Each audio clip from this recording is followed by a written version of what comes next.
அன்பான தேவஜனமே, victory gospel search விடுதலையின் சுவிசேஷ சபை வழியாய் உங்களுக்கு கிருபையும் சமாதானமும் உண்டாவதாக. இன்று தேவன் உங்களுக்கு தரும் ஆவிக்குரிய வார்த்தை என்ன அப்படின்னா, 1 தெசலோனிக்கேயர் 5ஆம் அதிகாரம் 22ஆம் வசனம். பொல்லாங்காய் தோன்றுகிற எல்லாவற்றையும் விட்டு விலகுங்கள். அப்ப தேவனுக்கு எது பொல்லாங்காய் தோன்றுகிறதோ அது நம்மளுடைய வாழ்க்கையில் இருக்குமே, ஆனால் அதை விட்டு நாம் விலகினால் தேவன் நமக்கு நன்மையான ஈவுகளை செய்ய வல்லவராய் இருக்கிறார். இதுல நீங்க 21ஆம் வசனத்தை வாசிச்சு பாத்தீங்கன்னா இன்னும் கூட உங்களுக்கு புரியும்.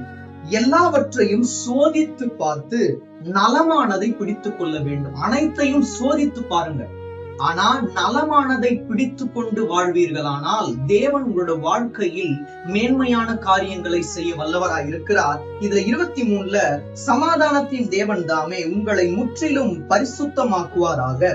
உங்கள் ஆவி, ஆத்துமா, சரீரம் முழுவதும் நம்முடைய கர்த்தராகிய இயேசு கிறிஸ்து வரும்போது குற்றமற்றதாய் இருக்கும்படி காக்கப்படுவதாக. அப்ப நம்மளோட ஆவி, ஆத்துமா, சரீரம் குற்றமற்றதா இருக்கும்படி நாம் காத்து கொள்ள வேண்டுமானால் தேவன் நம்மளுடைய இருதயத்தில் வாசம் செய்வது மிகவும் முக்கியமாக இருக்கிறது.